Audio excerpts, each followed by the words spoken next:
Hello dear students, तो আজি আমি ক্লাস 11 बोर्ड्स एग्जाम्स एपियर जी কৰি আছে তোমালোকৰ কাৰণে 1 মাৰ্ক আৰু 2 মাৰ্কছৰ কোৱেশ্চনছ লৈ আহিছো কেমিষ্ট্ৰি এন্টায়াৰ কেমিষ্ট্ৰি ৰিভিজন ভিডিওটো মই আপলোড অলৰেডি কৰিছো তাত important high yield formulas and concepts বোৰ মই তাত ডিসকাস কৰি থৈছো ঠিক আছে এতিয়া কিছুমান ইম্পৰ্টেন্ট 1 মাৰ্ক 2 মাৰ্ক কোৱেশ্চনছ আছে যোনটো তোমাৰ बोर्ड एग्जामত আহিব পাৰে Name the state of matter which has definite volume but not definite shape. This is something I think you have already studied in your lower classes, right? Definite shape and volume solid thake. Definite shape na thake but definite volume. This is the case for liquid. And gas में तो पता ही है दोनों ही नहीं होता.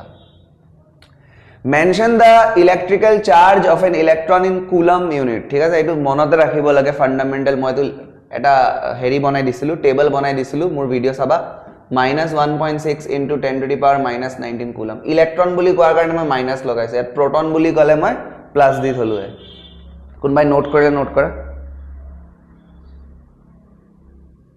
okay next select the atom from the following that releases highest energy on addition of electron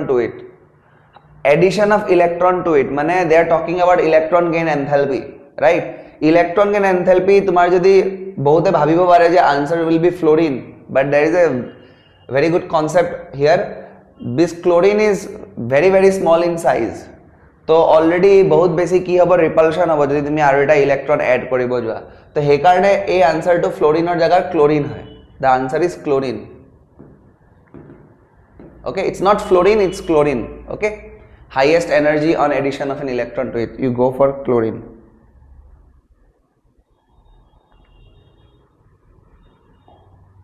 define electrovalent bond ionic bond and covalent bond definition মই already কৈছো আগতো কৈছো এই ৰিভিজন ভিডিওৰ কথাই কৈ আছো মই তো কি হয় বেসিক্যালি কেনেকা ডিফাইন কৰিবা the type of bond in which electron is transferred one or more electron is transferred from and a transfer of electron from one atom to another जैसे NaCl का मैंने एग्जांपल लिया था NaCl तो NaCl और Na plus conversion जिते हबो एटा इलेक्ट्रॉन ही उलाबो and it wants to be in Na plus because it will attain the stable configuration of the noble gas neon and this electron will be transferred to chlorine and फिर chlorine पे आ जाएगा minus तो फिर ये Na plus और Cl minus के बीच में ये प्लस माइनस वाला इंटरेक्शन रहेगा इसी को हम लोग आयनिक बॉन्ड बोलते हैं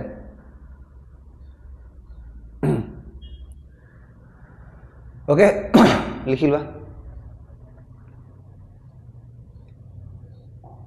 next what is state function तो स्टेट फंक्शन वो है जो स्टेट पे डिपेंड करता है state function is the one which depends on state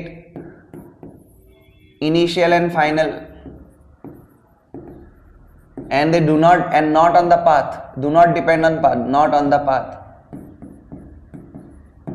ठीक है एग्जांपल देने बोला बहुत एग्जांपल है प्रेशर है टेम्परेचर है internal energy change enthalpy change ठीक है से एंथैल्पी বুলি কলে একো प्रॉब्लम নাই इंटरनल एनर्जी বুলি কলে একো प्रॉब्लम নাই ঠিক আছে তোমালোকে যদি এনেকৈ লিখা u h no problem So this is basically what a state function is. All right. Path function जो path पे depend करता है. Select the extensive properties from the following. Okay. Volume दिसे, density दिसे, temperature दिसे, आरो तुम्हार internal energy दिसे. तो भाई extensive property volume तो होता है. Additive properties है. Volume तुम्ही यदि यार 2 ml 3 ml लुआ, you can add it very easily. Density में ऊपर मास नीचे वॉल्यूम जब दोनों तरफ ऊपर एक्सटेंसिव और नीचे भी एक्सटेंसिव होता है प्रॉपर्टी तो इट बिकम्स इंटेंसिव टेम्परेचर में तुम ऐसा कर नहीं सकते भाई अगर मैं बोलता हूं कि इस रूम में एक मैंने पार्टीशन लगा दिया एंड इस साइड टेम्परेचर 25 डिग्री है इस साइड टेम्परेचर 30 डिग्री है और मैंने उसको हटा दिया उस सेपरेशन को हटा दिया तो 30 + 25 होके क्या रूम का टेम्परेचर 55 हो जाएगा क्या सोचो ऐसा तो नहीं होता तो इसका वाला टेम्परेचर भी एक्सटेंसिव नहीं है इंटरनल एनर्जी हाँ ये इंटरनल एनर्जी को भी हम लोग जो है एक्सटेंसिव के कैटेगरी में रखते हैं तो इसका आंसर तो 2 है भाई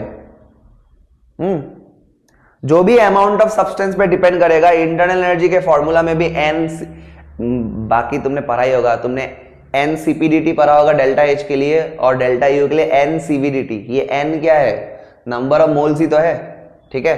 तो एक्सटेंसिव प्रॉपर्टी में इंटरनल एनर्जी आ जाएगा, ओके। नेक्स्ट, ट्रू या फॉल्स बताना है। Equilibrium involving physical process possible only in a closed system at a given temperature. Yes, only in a closed system को करने करेक्ट है इस स्टेटमेंट। तो this is a true statement, this is a true statement.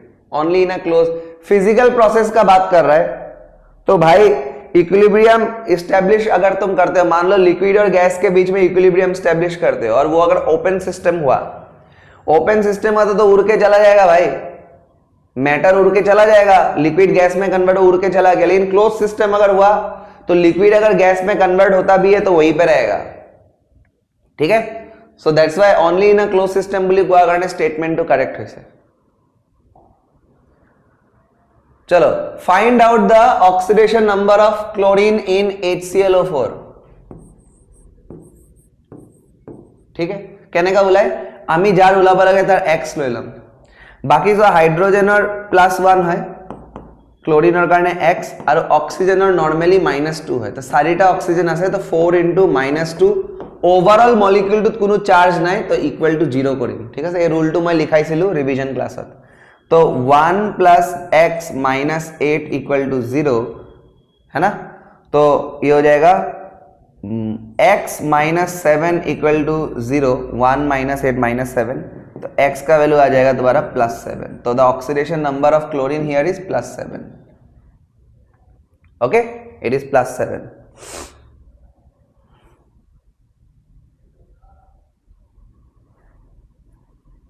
Alright, अब आता है ये वाला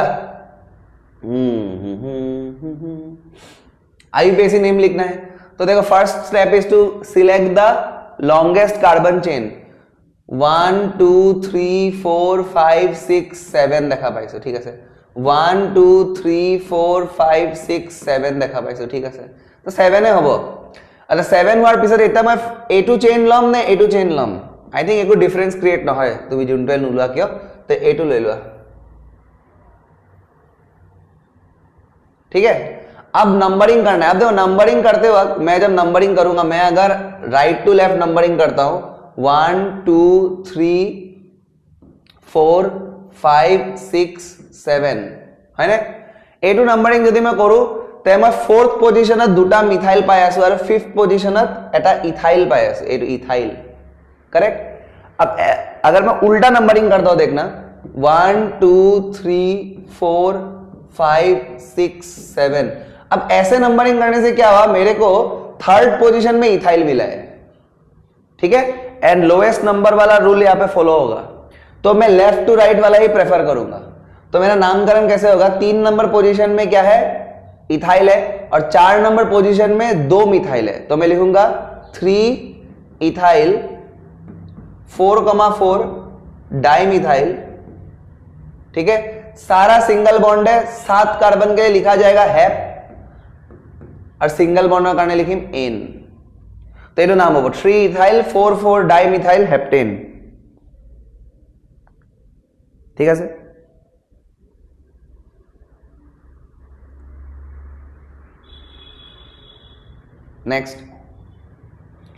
नेक्स्ट बोला है कि name the class to which the following reaction belong. Okay, एक एल्काइल हैलाइड लिया है, अल्कोहलिक KOH हीट करवाया है और एल्कीन बना है। तो जब भी ऐसा सिचुएशन तुम्हें दिखाई दे कि जब double bond triple bond establish हो रहा है तो definitely it is a elimination reaction. Again you can refer to my video on the entire chemistry revision, okay, there I have given you the 4 basic type of reactions. I have told you about substitution, I have told you about addition, I have told you about elimination, और यही बात मैंने बोला था वहां पे। and I have also talked about rearrangement. Next, the hydrogen atoms of this system are acidic. इसके पीछे रीजन क्या है, तो देखो जब ट्रिपल बॉन्ड वाले कार्बन के साथ हाइड्रोजन जुड़ा होता है तो इसका हाइब्रिडाइजेशन जब तुम निकालोगे, ये ट्रिपल बॉन्ड वाले कार्बन का हाइब्रिडाइजेशन होता है sp, okay, sigma bond plus lone pair. तो number of sigma bond is, इसमें तुम्हारा कितना होगा सिग्मा बॉन्ड, एक, और इसमें एक, तो 2 हुआ, तो sp, ঠিক আছে। এটা sp যদি তুমি চাবো যে পার্সেন্টেজ s ক্যারেক্টার কিমান, তো ভাই এটা s আছে এটা p আছে, তার মানে 1 आउट ऑफ 2 दैट मींस 50%, ठीक है। तो इसका इलेक्ट्रोनेगेटिविटी, क्योंकि परसेंटेज s कैरेक्टर ज्यादा है इसलिए इसका इलेक्ट्रोनेगेटिविटी जो है वो बेसिकली हाई आएगा, ये मोर इलेक्ट्रोनेगेटिव है। तो मोर इलेक्ट्रोनेगेटिव होने के कारण से जब यहां से H प्लस निकलेगा तो it will establish negative charge, know like this. मैं चलो एक साइड का ही निकाल के दिखाता हूं, ऐसा नेगेटिव चार्ज आएगा इस पे, और इलेक्ट्रोनेगेटिविटी हाई होने के कारण ये नेगेटिव चार्ज स्टेबल रहेगा, समझ रहे हो। तो इसलिए ये हाइड्रोजन यहां से निकलना प्रेफर करेगा। These are acidic hydrogen, terminal hydrogen are acidic, okay. बना बुना के लिख देना भाई।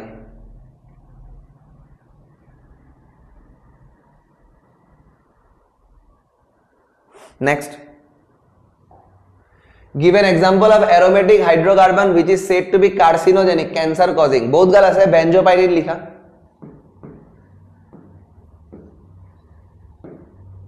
फेमस वाला लिखो, एग्जामिनर को भी आएगा ही, बेंजोपाइरिन।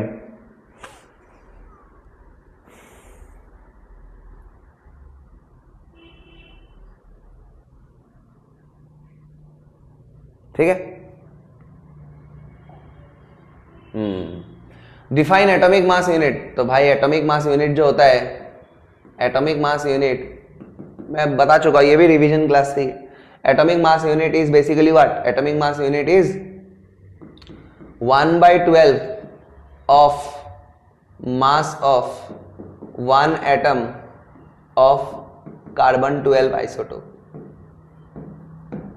ठीक है। ये होता है एटॉमिक मास यूनिट। मतलब अगर मैं थोड़ा एक्सप्लेन करूं तो अगर तुमने एक कार्बन का एटम लिया और उसको ऐसे 12 भाग में डिवाइड कर दिया, कितना हुआ, 1 2 3 4 5 6 7 8 9 10 11 और एक कर दो, ठीक है। तो इसमें से एक भाग जो होगा, एक भाग, इसके मास को हम लोग एटॉमिक मास यूनिट बोलते हैं, ठीक है। नेक्स्ट क्वेश्चन दिस है, the mass of an atom of hydrogen is इतना gram, express the value in AMU। तो 1 AMU भी ऑलमोस्ट इतना ही होता है, 1.67 जैसा ही होता है, ठीक है। तो जब तुम डिवाइड करोगे 1.6736 into 10⁻⁻24 gram, if you divide by 1 AMU that is around 1.66, okay, into 10⁻⁻24, it's approximately 1.008 ऐसा आता है, ठीक है। जो हम लोग 1 लेकर के ही चलते हैं, ऑलराइट, हम लोग इसको 1 लेकर ही चलते हैं, हम लोग इसको 1 मान के ही चलते हैं, 1.008, ठीक है, नोट करो।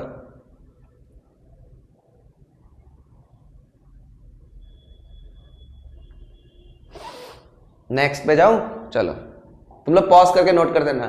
Calculate the number of moles of electron, proton and neutron, ठीक है, इन 1 मोल ईच ऑफ, प्रोटॉन दिया है और ड्यूटेरॉन दिया है, प्रोटियम और ड्यूटेरॉन दिया है, ठीक है, प्रोटॉन नहीं प्रोटियम, मतलब hydrogen with atomic number 1 and mass number 1, atomic number 1 and mass number 2 is basically deuterium, ठीक है। तो ये तो हम लोग आराम से देख सकते हैं। जो तुमको यहां पे दिख रहा है, जो तुमको यहां पे दिख रहा है, this is what, atomic number, and जो तुमको यहां पे दिख रहा है, this is what, mass number, okay. तो अगर मुझे नंबर ऑफ प्रोटॉन बताना है, मोल्स ऑफ प्रोटॉन बताना है, तो मोल्स ऑफ प्रोटॉन यहाँ पे देखो, एटॉमिक नंबर 1 है, तो एक में अगर एक ही मोल, एक मोल में कितना होगा, वो एक मोल में एक ही होगा, तो एक मोल में एक ही होगा, मतलब प्रोटॉन कितना है यहाँ पे, प्रोटॉन यहाँ पे 1 मोल है, and Z is also equal to number of electron, because ये न्यूट्रल है ना, 1 मोल। जहां तक न्यूट्रॉन की बात है, तो न्यूट्रॉन निकलेगा A माइनस Z करके, A का वैल्यू 1 है, Z का वैल्यू भी 1 है, तो 0, तो न्यूट्रॉन 0 मोल, ठीक है।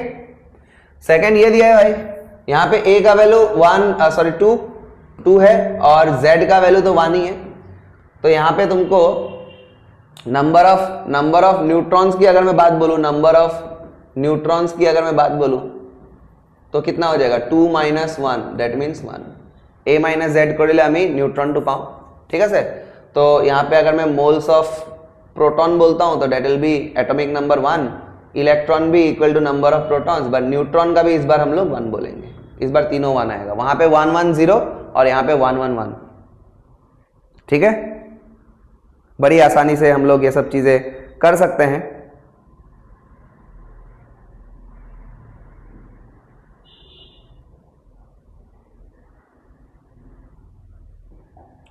State the postulates of bore moderate theory है, नीचे लिखी बा की क्वेश्चन बोर साहब ने क्या बोला था, याद है कि नहीं?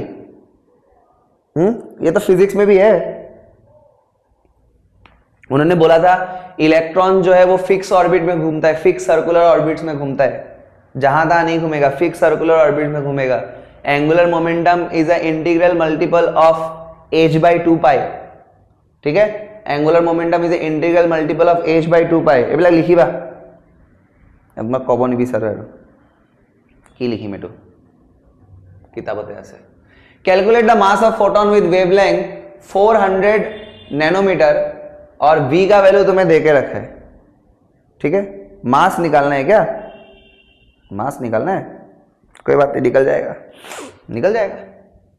देखो एनर्जी का फॉर्मूला होता है hc/λ और हम लोग इसको mc² भी लिख सकते हैं आइंस्टाइन के इक्वेशन से। हमें मास लाना है ना, इसलिए मैंने ये लिखा। तो दोनों को इक्वेट करो, hc/λ is equal to mc²। एक c को मारेगा तो यहां से m का वैल्यू आ रहा है h divided by c into lambda, है ना। अब वैल्यूज पुट करो, h है Planck's constant, Planck's constant 6.6 into 10⁻⁻34 divided by c is the speed of light 3 into 10⁸ metre per second and lambda का वैल्यू देके रखा है 400 नैनोमीटर माने 10⁻⁹। अब इसको सॉल्व करो, मास मिल जाएगा। ठीक है, इसको सॉल्व करोगे मास मिल जाएगा।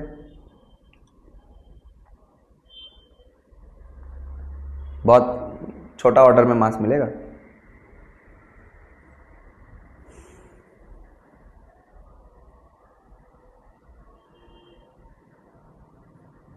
चलो next, arrange the following in increasing order with respect to the parameter given in the brackets. ठीक है, प्रथम दिसे carbon, nitrogen, oxygen, fluorine. So हमें सिरियली गई आছো ना এবার সাইলাম, कार्बन, नाइट्रोजन, ठीक है, ऑक्सीजन, फ्लोरीन। अब देखो यार, आयनाइजेशन एनर्जी की अगर हम लोग बात करें, ट्रेंड्स की बात करें तो ऊपर से नीचे जाने से साइज जो है वो क्या होता है, बढ़ता है, और लेफ्ट टू राइट जाने से साइज क्या होता है, घटता है। जब जहां तक आयनाइजेशन एनर्जी की बात है तो आयनाइजेशन एनर्जी में ट्रेंड टू उल्टा है, यहां लेफ्ट टू राइट जाओगे तो क्या होगा, आयनाइजेशन एनर्जी बढ़ेगा। लेकिन ये क्वेश्चन इन्होंने बहुत अच्छा क्वेश्चन दिया है, यहां पे एक्सेप्शन है। देखो इसके लिए मुझे जरा कॉन्फ़िगरेशन में जाना पड़ेगा। कॉन्फ़िगरेशन में अगर मैं जाऊं तो this is carbon atomic number 6 7 8 9, तो एटू हबो 1s2 2s2 2p2 एटू हबो 2p3 एटू हबो 2p4 और एटू हबो 2p5। तो भाई होना ऑर्डर तो ये चाहिए था, लेकिन ये नाइट्रोजन जो है ऑक्सीजन से जीत जाता है। क्यों?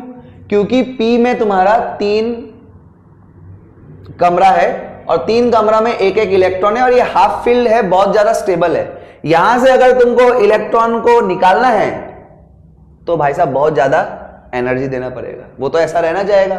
तो इसलिए हमारा जो आंसर होगा वो ऐसा होगा, carbon, oxygen, nitrogen then fluorine, ये जीत जाता है। ठीक है, लेकिन ये रूल अड़ोसी पड़ोसी में लगता है। हाँ, ये मत सोचना कि भाई नाइट्रोजन फ्लोरीन से भी जीत जाएगा, नहीं, ये सिर्फ अड़ोसी पड़ोसी में लगता है।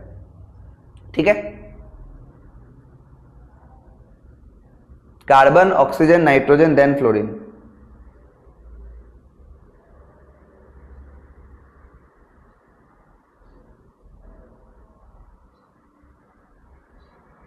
ठीक है, नेक्स्ट वाला तो आसान है, कोई एक्सेप्शन नहीं है इसमें। इलेक्ट्रोनेगेटिविटी का ऑर्डर बोला है और ये तो भाई हमारा एल्काली मेटल ले लिया, लीना की रूबी से। ठीक है, तो भाई डाउन द ग्रुप जाने से क्या होता है, हमारा इलेक्ट्रोनेगेटिविटी कम होता है। सीजियम सबसे घटिया होगा, उसके बाद आएगा तुम्हारा, ये सब इलेक्ट्रोनेगेटिविटी इनका खराब ही अलग मेटल ही है, बट फिर भी अगर हम लोग एक ग्रुप में कंपेयर करें पोटेशियम, फिर सोडियम और फिर lithium, because down the group electronegativity decreases. Okay, please note.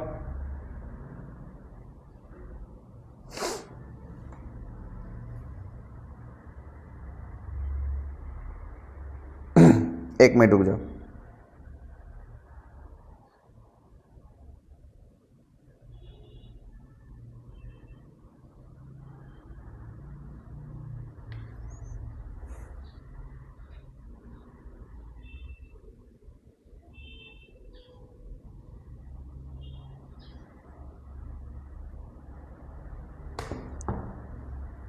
आगे बढ़ो।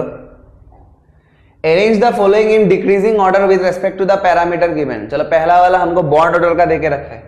बॉन्ड ऑर्डर के लिए मैं तुमको सिंपल अभी ट्रिक बताता हूं। देखो भाई, हम लोग पहले इलेक्ट्रॉन निकाल लेते, ठीक है। हमारे पास है O2, फिर हमारे पास है O2 प्लस, फिर हमारे पास है O2 माइनस और O2 प्लस प्लस माने 2 प्लस।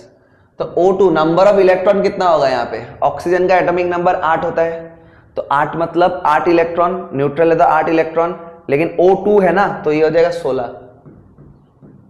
ठीक है। 16 है लेकिन प्लस का मतलब 1 इलेक्ट्रॉन गया तो ये हो जाएगा 15। ये O2 माइनस है, माइनस मतलब 1 ज्यादा तो ये हो जाएगा 17 और ये हो जाएगा 18। सॉरी 18 नहीं होगा, ये प्लस है ना, तो 16 माइनस 2 14 होगा। ओके, अब मैं तुमको एक ट्रिक बताता हूं अभी के लिए।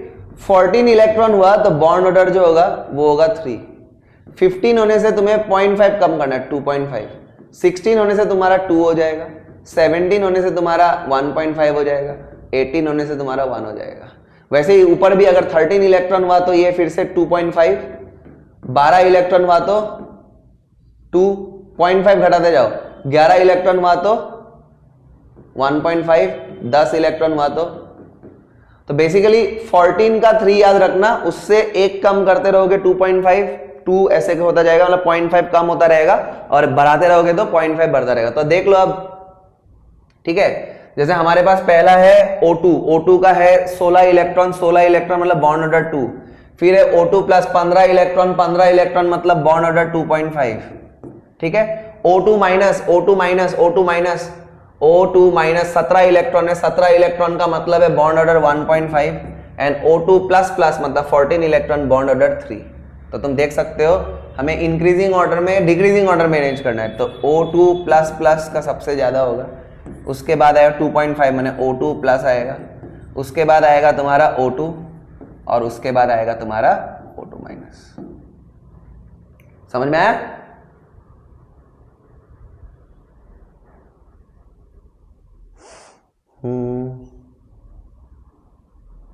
ठीक है। नेक्स्ट बॉन्ड एंगल दिया है। बॉन्ड एंगल के लिए भाई ये तो भाई स्ट्रक्चर से ही पता चलेगा। पहली बात तो ये ClF3 ये टी शेप वाला है, इसमें सबसे कम होने वाला है, ठीक है। तो ClF3 तो सबसे पीछे हो गया, बाकियों को तुम कंपेयर कर सकते हो। BF3 ट्राइगोनल प्लेनर है तो इसमें 120 डिग्री आएगा, ठीक है। NH4 में 109 के आसपास आने वाला है और H2O में 2 लोन पेयर के कारण से ज्यादा रिपल्शन हो जाएगा, बैंड शेप, ये और थोड़ा कम हो जाएगा। तो इन तीनों में तो ये जीतेगा। सबसे पहले होगा BF3, उसके बाद होगा NH4 प्लस, उसके बाद होगा H2O और इसको तो लास्ट में रखूंगा भाई, ये टी शेप, ठीक है। क्लोरीन यहाँ पे सेंट्रल एटम है, इसके पास 1 2 3 4 5 6 7 होता है, ठीक है ना, 7 होता है, जिसमें से 2 जो लोन पेयर है वो हम लोग इक्वेटोरियल पोजीशन पे रखेंगे, ठीक है। और यहाँ बाकियों में तुम्हारा ऐसे फ्लोरीन, ठीक है। ओके, चलो आगे बढ़ो, नोट करो और नोट करो।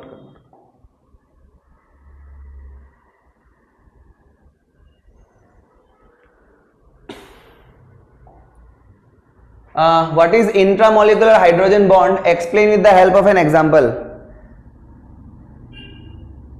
भाई देखो सिंपल सा बात है, इंट्रामोलिकुलर का मतलब है with in the molecule. So the hydrogen bonding with in the molecule with a high electronegative element, जैसे फोन मैंने बोला था वो। एग्जाम्पल से ही समझ लो, डेफिनेशन तो लिख पाओगे ना जो मैंने बोला, विद इन द मॉलिक्यूल बोली लिखी बा। তাৰপিছত তোমাক কৈছে explain with the help of an example। Famous example এটা আছে অর্থোনাইট্রোফিনল। ऑर्थोनाइट्रोफिनॉल, फिनॉल पहले डायग्राम बना लो, ये रहा फिनॉल, ठीक है, जैसे अल्टरनेट बॉन्ड से दिखाओ, दिस इज फिनॉल। ऑर्थो मतलब ये पोजीशन, ठीक है, तो यहां नाइट्रो जुड़ा हुआ है। अब जाहिर सी बात है इस हाइड्रोजन का इस ऑक्सीजन के साथ क्या होगा, हाइड्रोजन बॉन्डिंग होगा, ये विद इन द मॉलिक्यूल हो रहा है, 1 2 3 4 ऐसा 5 मेंबर रिंग बन रहा है।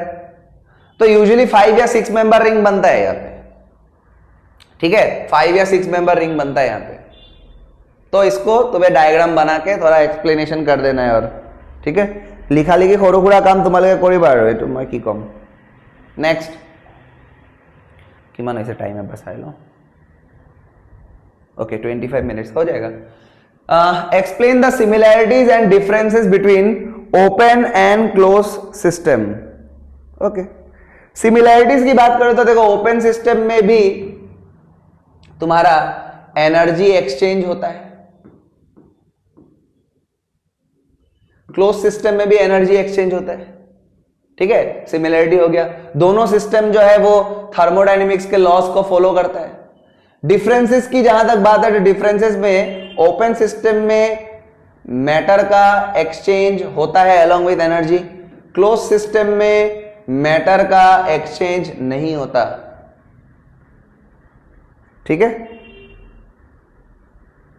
ओपन में मैटर एक्सचेंज होता है, एनर्जी एक्सचेंज होता है, क्लोज में सिर्फ एनर्जी एक्सचेंज होता है। अब पारिबा okay, define internal energy of a system, ठीक है sir, internal energy of a system. उसके बाद बोला है system of 1 mole of a gas is change from state 1 to state 2 by supplying 5 kilo joule amount of heat energy. अच्छा, ठीक है।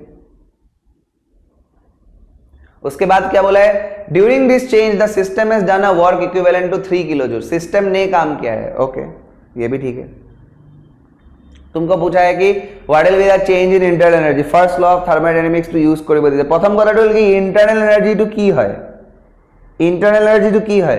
तो internal energy is basically the sum of all the internal energies, internal energies in the sense की microscopic जिमान kinetic energies আছে, potential energies আছে, motion of the particles की वजह से। इसको तुम एब्सोल्यूट वैल्यू इसका कभी कैलकुलेट कर ही नहीं सकते, ठीक है, बहुत सारे एनर्जीज है इसमें, हम लोग को जो जो आता है हम लोग वही पढ़ते हैं बेसिकली। तो वो होता है इंटरनल एनर्जी। डेफिनेशन वाला पार्ट जो मैंने बोला है उसको अंग्रेजी में लिख देना, न्यूमेरिकल पार्ट में करता हूं।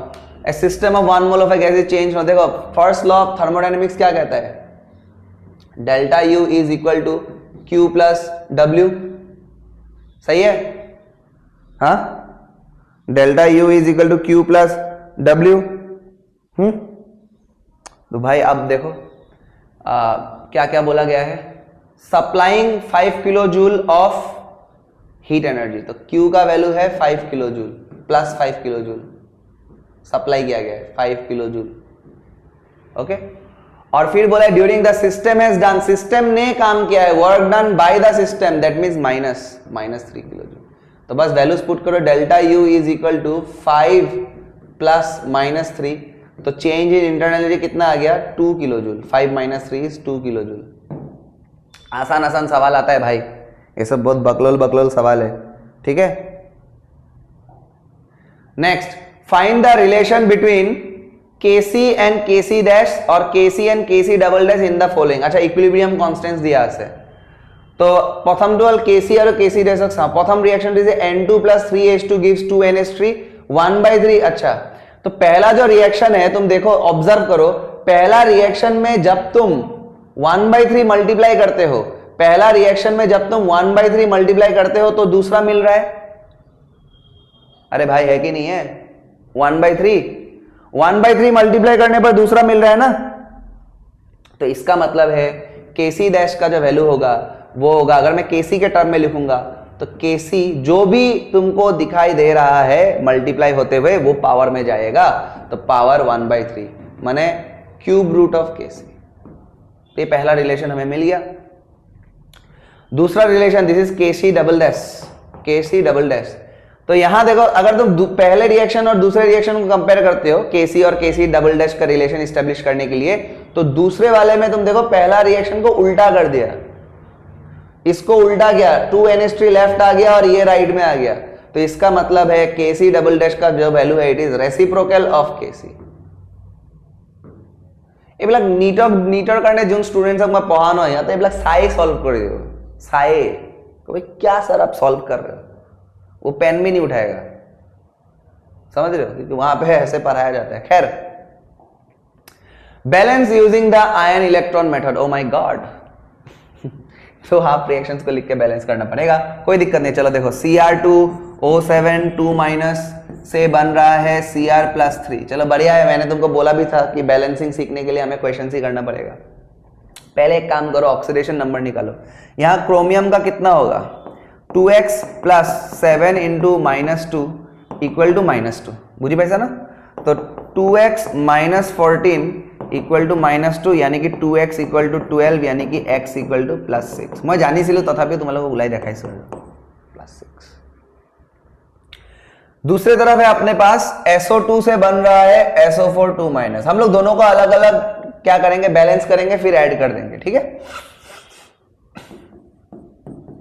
यहां सल्फर का कितना है +4 और यहां सल्फर का कितना है, देखो x - 8 हो जाबो ना, 4 × -2 8 = -2, एटू आइबो +6,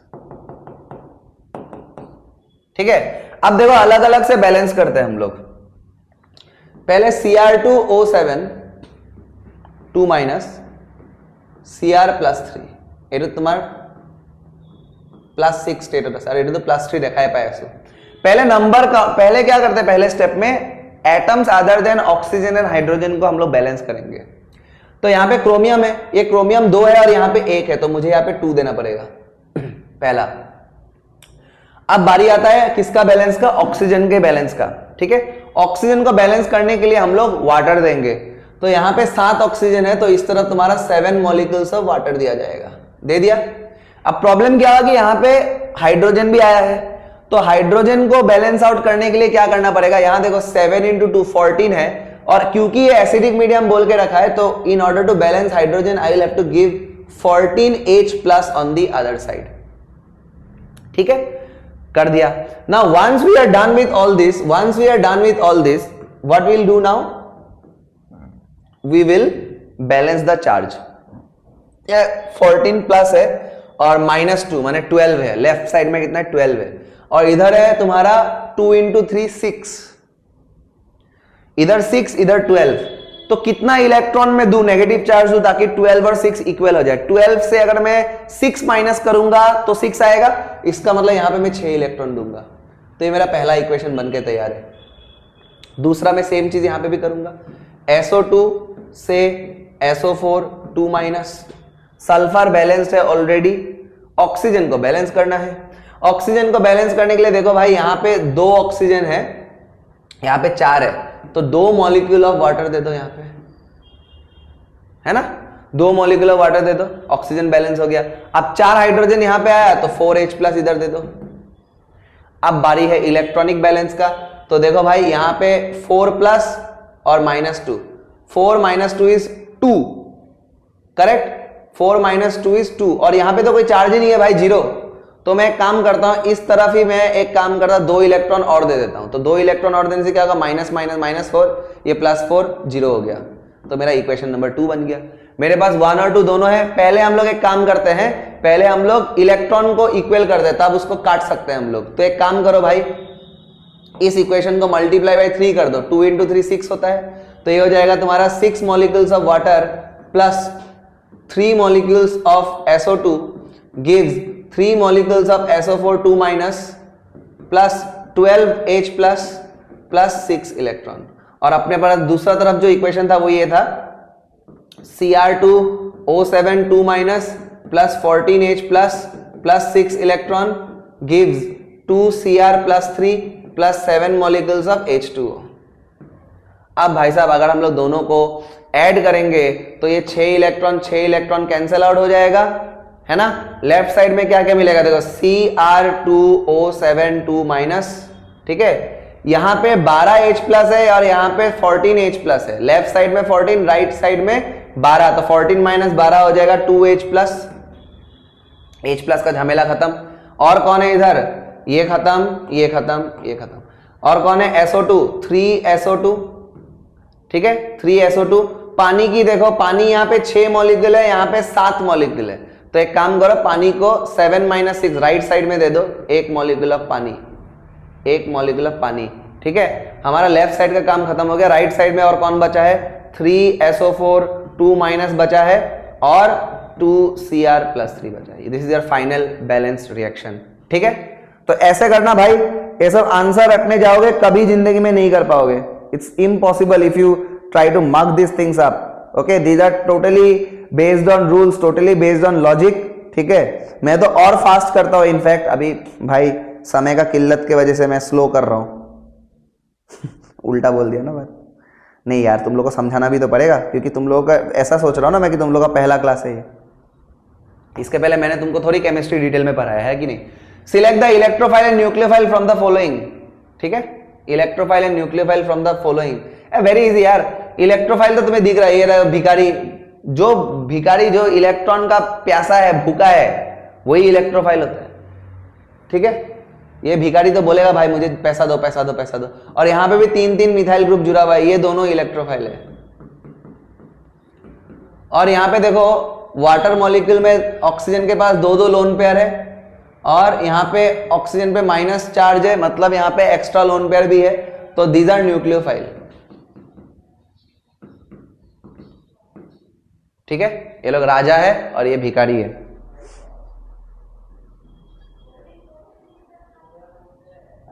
ठीक है।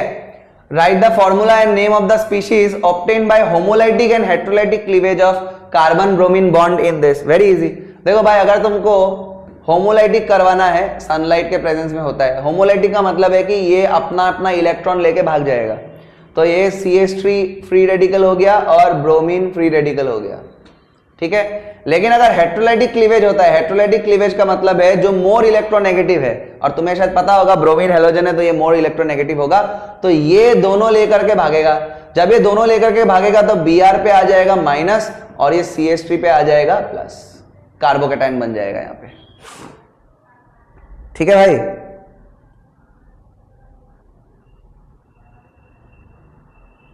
नेक्स्ट,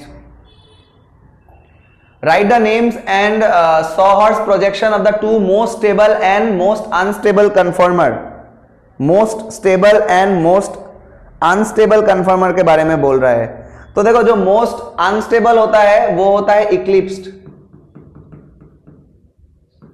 ठीक है, और most stable जो होता है वो होता है staggered। अब तुम लोगों को शायद न्यूमैन प्रोजेक्शन पढ़ाया गया होगा, सॉहॉर्स प्रोजेक्शन शायद नहीं पढ़ाया होगा। सॉहॉर्स प्रोजेक्शन कुछ ऐसा होता है, देखो हमें इथेन का बनाना है ना, इथेन का मॉलिक्यूलर फॉर्मूला है C2H6, या फिर तुम ऐसे लिख सकते हो CH3, करेक्ट। तो ये जो 2 कार्बन है, 2 कार्बन को हम लोग ऐसे रिप्रेजेंट करेंगे डॉट्स से, यहाँ पे और एक यहाँ पे, और इनको ऐसे जोड़ दो, ठीक है। 3-3 हाइड्रोजन है इनके पास, हाइड्रोजन, हाइड्रोजन, हाइड्रोजन, यहां पे भी हाइड्रोजन, हाइड्रोजन, हाइड्रोजन, ठीक है। देखा डायग्राम, ये है तुम्हारा sawhorse projection, this is the sawhorse projection and this is the eclipse form, okay, eclipse form, this is the eclipse. Staggered में क्या होगा, इसको पलट दो, इसको पलट दो, मतलब ये कार्बन था, ये कार्बन था, ये ऐसा ही रखूंगा मैं, इसको पलट दूंगा, देखो ये H नीचे आया और ये H ऊपर गया। अब तुम सोच भी सकते हो कि ये ज्यादा स्टेबल क्यों है स्टैगर्ड, क्योंकि देखो यहाँ पे इक्लिप्स से अगर तुम कंपेयर करोगे तो ये हाइड्रोजन आसपास है, रिपल्शन बहुत ज्यादा होगा, लेकिन यहाँ पे देखो मैंने इनको दूर दूर भेज दिया, दूर दूर भेज दिया, 2-2 को दूर दूर भेज दिया, ठीक है। तो इस वजह से रिपल्शन जो है यहाँ पे कम होता है, and that makes it more stable. So staggered is most stable and eclipse is unstable, most unstable, okay. So these were some of the 1 mark and 2 mark questions that can come in an exam, and I think related questions भी आएगा, तो it will be of help. Please एक बार full chemistry revision वाला जो video डाला है मैंने class 11 boards के लिए, उसको एक बार गो थ्रू करना एंड उसके बाद जाकर के ये सेशन करोगे तो ज्यादा मजा आएगा।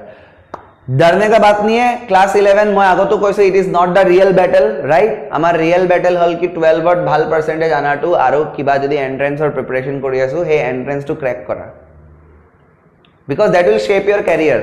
ओके, क्लास 11 हमें बस ढंग से पास होके जाना है। मैं तुमको एक कहानी बताता हूँ आज टुवर्ड्स द एंड क्लास 11 का, ठीक है। When I was in class 11 I was just like I barely passed, okay, barely passed, मैंने टान टून के पास किया था।